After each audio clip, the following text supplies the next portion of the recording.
এটা আমাকে না, আমার আব্বার প্রতি সম্মান। তবে বিশেষ করে আমি একজনের নাম উল্লেখ না করাটা আমার মনে হয় ঠিক হবে না, উল্লেখ করতে হবে, যেটা Alamgir uncle. He was the man actually. মিনিটে মিনিটে বলতে পারেন, আমি বলবো সেকেন্ডে সেকেন্ডে আমার খোঁজ নিয়েছেন, আমার পরিবারের খোঁজ নিয়েছেন, ওনার অসুস্থতার সময় এবং ওনার মৃত্যুর পরবর্তী সময় নিয়েছেন।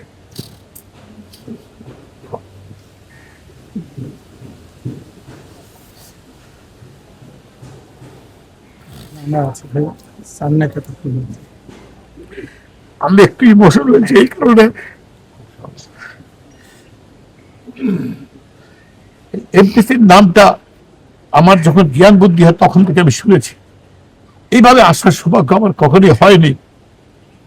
আজকে এসে আপনাদেরকে দেখি, কমিটিকে দেখে, কমিটির president, secretary, organising secretary, vice president, others, অনেকের নাম আমি জানি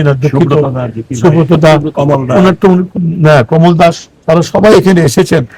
এবং আজকে যে আমাকে কথা বলার যে একটা সুযোগ পেয়েছি, আমি যেভাবে হোক না কেন, আমাকে যেভাবে আপনারা নিয়েছেন, এটা আমার কান্না করার কিছু নেই।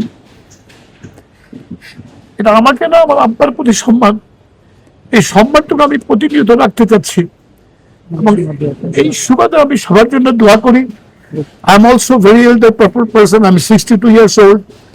আর আমি একটা জিনিস প্রত্যেকে দেখেছেন কিনা আমি জানি না, আমি আমার আব্বার জন্মের দিনে 1 ফেব্রুয়ারি উপলক্ষে একটা সম্ভাবনা ক্রেস্ট 5টা বা 10টা শিল্পীকে আমরা দেবো। এটা আমি কন্টিনিউ করবো, মানে যতদিন বেঁচে থাকি এটা ইনশাল্লাহ করব। এটা পরবর্তী সময় আমি আলাপ করে নেব ওনাদের সাথে।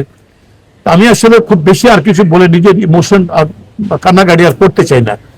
অনেক কেঁদেছি, এখন আমি আপনাদের নিয়ে হাসতে চাই।